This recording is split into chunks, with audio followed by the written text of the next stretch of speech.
Good afternoon, good evening, and good night, depending on where in the world you are joining me from. I am 𝐿𝐉𝐼𝐍, and this is the Crypto and Cognac podcast show, season 4, episode 24, and episode 1 of the year 2024. So happy New Year's to you guys. Cheers to a brand new year in the cryptoverse. So excited to have you with me. So excited for what we have to come in this year. This year is shaping up to be a banger. And we're going to talk about a few of the reasons why 2024 is carded to be a make year. I can't even say a make or break year. I just going to call it a make year. A lot of people will be broken, but if you stay with it, if you keep ticking, right? Once you don't check out, you're still in the fight, right? So, as always, I'm having me some yak straight from the Cognac regions of France, not to be confused with all regular schmegular brandy. Guys, so I just realized that this was episode 24 of season 4. It was not planned that way, that we happen to be starting 2024 with episode 24. But, you know, they say when God have a plan, the man is the Dan, right? So what we're going to talk about today, we're going to talk about a bunch of different things, but as always, not financial advice. Nothing that I share here with you today or any other day prior or after this should be misconstrued as financial advice. I am not a financial advisor, right? I'm not licensed with any, regulatory body as such. So, as always, the ICE rule, it's all about information, conversation, and of course, education. I share with you, you share with me. Hit me up in the chat. And yeah, hopefully at the end of it, we both come away with some new engaging information. What up to my boy, Nicholas Huggins? Congratulations to you and your amazing exhibition that you ended the year with. Very, very, very successful IRL exhibition. Maybe we could get you to have one in the metaverse for 2024 as this crypto thing picks back up. But it's always amazing to see the digital creatives being recognized and appreciated in the traditional space. I think that is an important occurrence to have that transition, that carryover, where they could be appreciated natively in the digital space.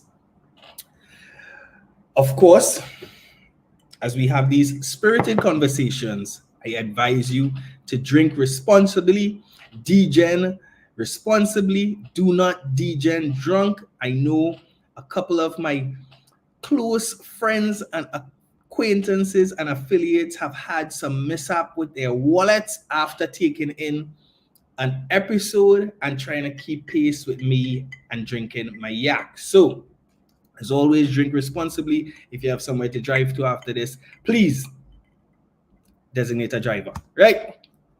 So the first thing we're going to jump into, it's what we've talked about so many times in 2023. And of course, it feels like, even though many people are now worried that it's not going to happen, it feels like we are mere days away, moments away from the approval of a Bitcoin spot ETF in the United States of America, right? Based on the conversations, based on the recent requests for more information, based on the tightening up of some of the executive frameworks within some of the companies that have applied for a Bitcoin spot ETF, it feels like we are moments away from the approval of not just one, not just two, but as far as we are aware, all the applications are most likely going to be approved simultaneously so as to not give anyone an unfair advantage. So it's going to be happening all at once. So first is a drip, then it's all of a sudden it's a stream. We've talked about this over and over. What does that mean? It means that a ton of traditional investment funds making its way into the Bitcoin network, because unlike ETF,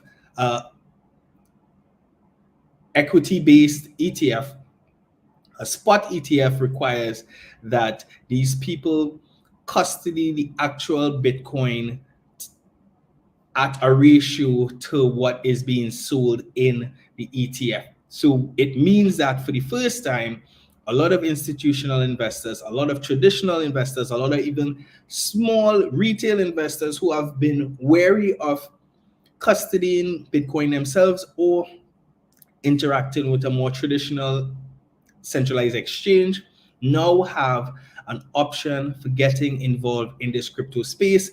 Many suggest that even based on just the numbers, if a small fraction of each of these companies that have applied for this application get approved, and even if a fraction of their net funds invested comes into the space, we are looking at a 1 trillion plus bump in activity in the crypto / Bitcoin market.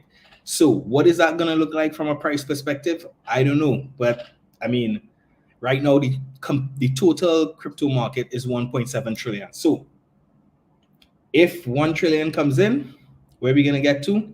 At the peaks of the last bull run, we hit 3 trillion. 1 trillion plus 1.7 is 2.7. Maybe we get somewhere close to last all-time high, or maybe we blow past that. But this is going to definitely impact the market this year. So we wait, we watch. Gary, what are you telling yourself? Approve the thing that we're gonna buy. But some people would say, don't approve the thing. We don't want you all in your business. But that's neither here nor there. We've talked about that on a previous conversation. Stevie, what's up? Anil, what's up, man?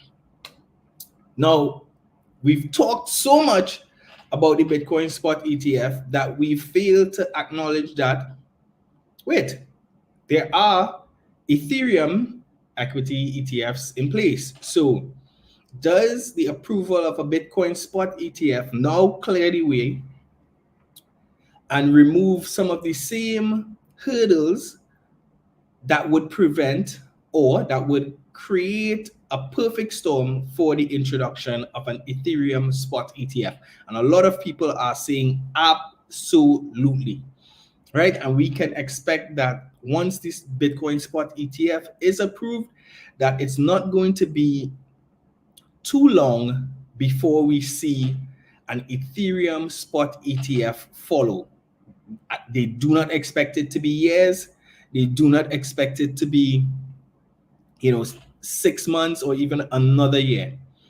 Will it be 2024? We don't know. It might be late 2024. Will it be early 2025 when the real bull run starts to go crazy? So right after the Bitcoin spot ETF, 2024 is primed up to deliver some significant narratives around an Ethereum spot ETF, right? Of course, the Bitcoin halving is due in, I think, April 2024. What does that mean? We've discussed this before, but just for clarity for those who are here for the first time, we are going to see the Bitcoin block rewards halve from its current rewards of 6.5 BTC per block reward down to 3.25, or is it 6.25 now, and it's going down to 3.125? I think it might be going down to 3.125. Any case, what that means is reduction in supply, right? Bitcoin continues to get less and less inflationary, whilst having a significant increase in adoption, a significant increase in interest. Thanks, Stephen, for confirming that for me. So it's 3.125 will be the new Bitcoin block rewards. Now, traditionally, the halving has always signaled the onslaught of a new Bitcoin bull run, right? We've already seen significant movements because of the ETF. Is the halving already priced in based on the ETF news? We don't know, right? How does that supply shock impact a market that is already struggling for supply by the introduction of significant new players? We don't know. We'll have to wait and see. And as we've talked about before, usually the top or the real peak of the bull run comes about 18 months after that halving event. So we're looking at that halving happening in April, I think, April 2024, 18 months on from then. We're looking at October 2025 as being the heights. But again, markets are unpredictable. Don't go and say, I'll see, hold my money until October 2025. This is not financial advice. We never tell you that, right? So how does the halving event impact all the various narratives around the crypto space for 2024? The next thing, Solana, right? I see Stephen talk any comments there about a Chainlink ETF. Based on how things looking, a Solana ETF might not be too far off. But more importantly, right now, everybody has always said that the reason why Ethereum is so important to the crypto space as a smart contract protocol is because that is where everybody is. They have the best network effects, right? And everybody, if you want to launch the biggest project in crypto, if you want to launch the biggest NFT project, if you want to sell the most expensive NFTs, you go to where the people are. And that has traditionally always been on the Ethereum network. But surprise, surprise, last month, Solana actually flipped Ethereum for the first time in terms of volume traded on the network, right? And Solana actually flipped Ethereum in volume as it relates to the 24-hour time frame, the 7-day time frame, and the 30-day time frame. And this is in terms of DEX volume. So we're not talking about what happens on centralized exchanges. We're talking specifically about decentralized exchange volume. Interestingly enough, Solana eclipsed Ethereum and all of its L2s combined. So we've had a lot of discourse around the fact that L2s are the way that Ethereum is going to be able to scale, the way that Ethereum is going to be able to service the average person because of the fees on the Ethereum network having gone, to astronomical points. It has almost become unusable for the average man or woman in the crypto space. So with all this volume happening on Solana, what can we expect for projects being built on Solana? We already saw last year some of the top performing projects in terms of price performance happened on the Solana network. Solana of itself far outperformed Ethereum and even BTC. Granted that it was coming back from a much more devastating blow than those two, but significantly outperforming them in 2023. the sentiment has moved significantly towards Solana. We saw even as it relates to meme coins. I mean, last year we didn't see much out of Doge and Shiba Inu. However, we saw Bonk, we saw Analysts, we saw there were a few meme coins on Solana that did extremely well. Bonk was one of the, I think, top 5 performing crypto assets across the entire industry in 2023. And this is by no means a plug for Bonk or meme coins, but what meme coins do indicate is where the average person is trading, right? And the fact of the matter is that people can trade on Ethereum, on Solana, for fractions of a cent, right? So in practicality, you could invest $5 in Solana, right, and pay point something cents in terms of fees. You could trade back and forth with $5. You're not able to do that on Ethereum, where sometimes fees are as high as $70, right? Which means that you don't just need $70 to trade on Ethereum. You need to be able to, your trade needs to be able to make sense to where you can afford to offset $70 worth of fees. And I mean, yes, that is different on the L2s. We have Polygon, we have Binance Smart Chain, we have AVAX, we have Phantom, we have so many different platforms, L2 platforms coming, so many different interoperable platforms like Zeta and all these others, Mantle, all these others. But as it stands right now, Solana is outperforming the entire EVM network. So I think that would be something to watch. Do we see Solana being the dominant narrative for this 2024 market? Do we see Solana projects continue to outperform, whether it be meme coins, whether it be NFTs? NFTs have been significantly outperforming Ethereum NFTs. So Mad Lads was one of the big ones last year on Solana, doing amazing things. So Solana, I think, is one very interesting one to watch. The devs seem super committed. The ecosystem seems super committed to themselves and to each other, supporting each other. We're seeing meme coins popping up, supporting Solana devs. So it would be interesting to see whether we see some of the strong performers from the last cycle migrate to Solana, have derivative projects on Solana. Do we see some of the traditional artists start minting their fine digital art on the Solana blockchain? It's all gonna be very, very interesting days.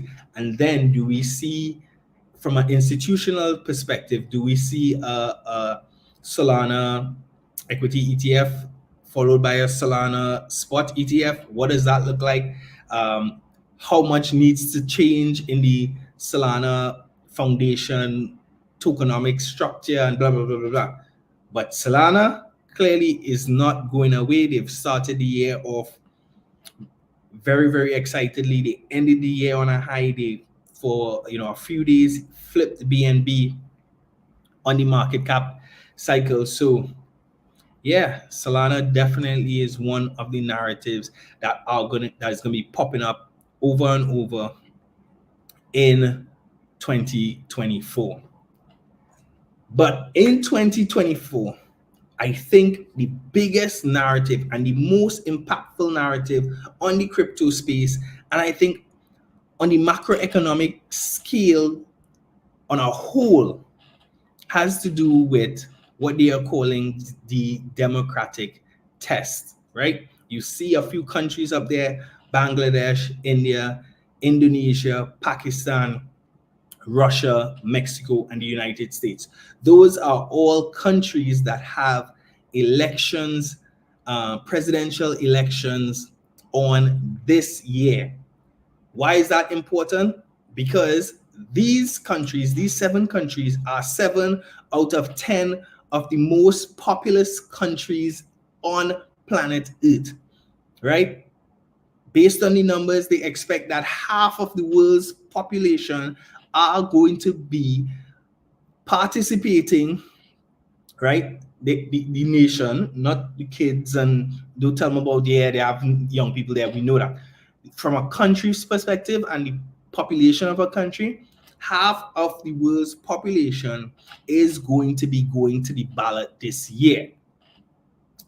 Now, why is this important to crypto? Because as people continue to lose faith in governments, and as people see growth opportunities, as people face inflation, as people see their economic power being eroded, people are going to seek opportunities to stop the bleeding, right? And we're going to see a lot more people looking at Bitcoin, looking at crypto.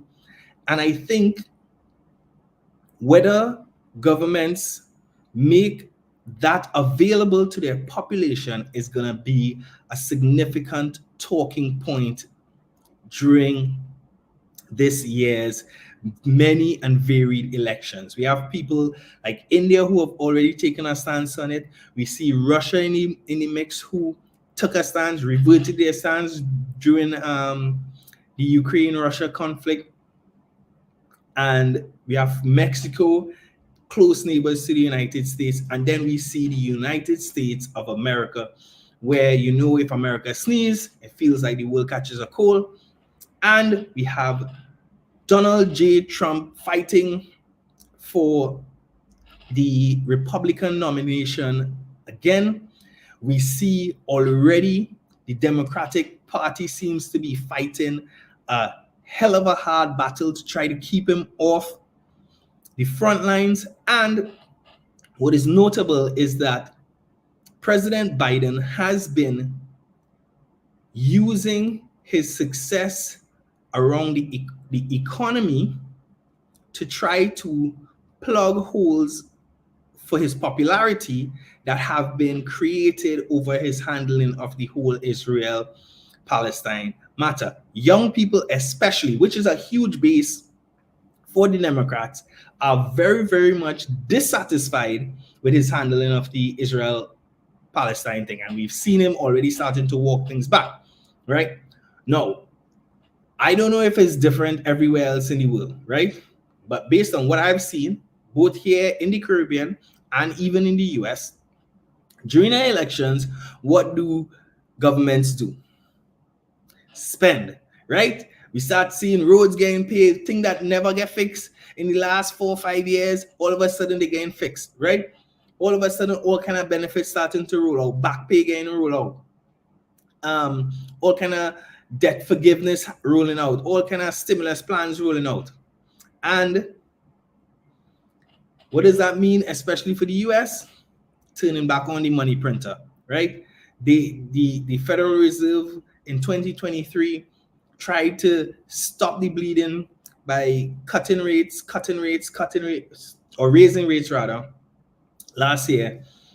I think we are going to see a significant reversal of that trend in America, yes, but everywhere else in the world. We have the European Union has elections this year as well. Several countries in Europe. Another big country that has elections this year, especially as it relates to cryptocurrency, is El Salvador. I know people are going to be looking at that closely. So we are already seeing in the primaries that crypto, that Bitcoin seems to be on the ballot. Democrats are already pushing against Gary Gensler and his position on crypto and Bitcoin. Obviously, that is going to play a part because all of those senators, those House representatives, they are on the ballot as well in November with the President of the United States. So everybody is fighting for their political life, and we are going to see a lot of money spending, right? And we know when money printing happens, when currency debasement starts happening, people look for somewhere to secure their assets to secure the value of their investments. And we know there's no place better than Bitcoin. So money printer go brrr, markets go to the moon, right? So those are just a few of the considerations that I think are going to play a major part in this crypto space over the next 2024, the next 12 months. Of course, we know how this thing goes, right? Last year we saw a lot of stuff blow up. Black swans, very frequent in crypto, right? Very frequent in the world in general lately, right? So we don't know. This is no promise, but so far, I think obviously Bitcoin spot ETF, speculation around ETH spot ETF, obviously Solana dominance, election fever.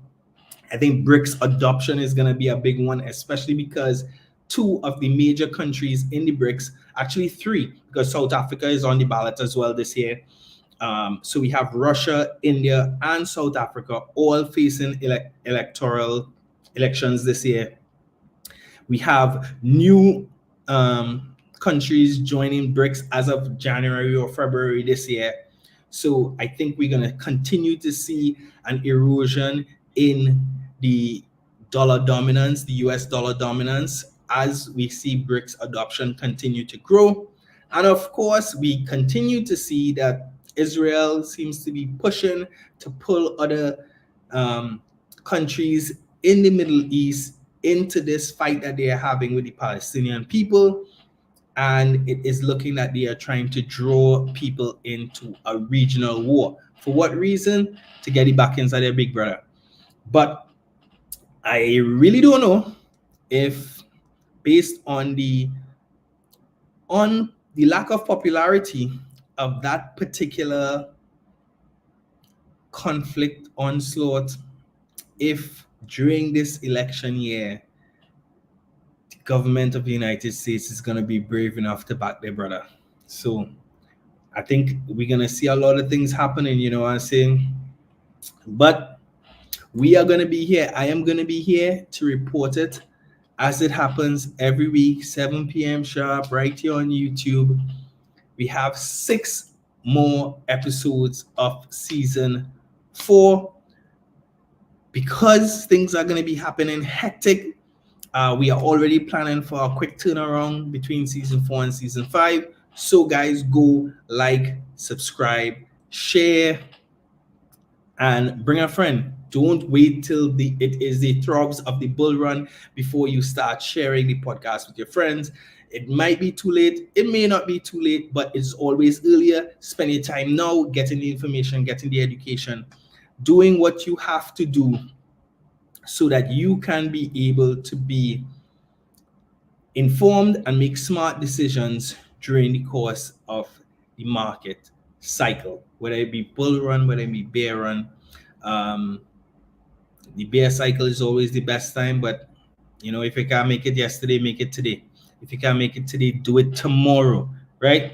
Because as I say always, adoption is inevitable. So guys, thank you so much for being with me. As always, Illuminati, checking in, checking out. Cheers. Have a blessed, safe 2024. I wish you all the pumping of your bags that the world can give to you, right? Be safe, guys. See you all next week. Illuminati out. Be blessed.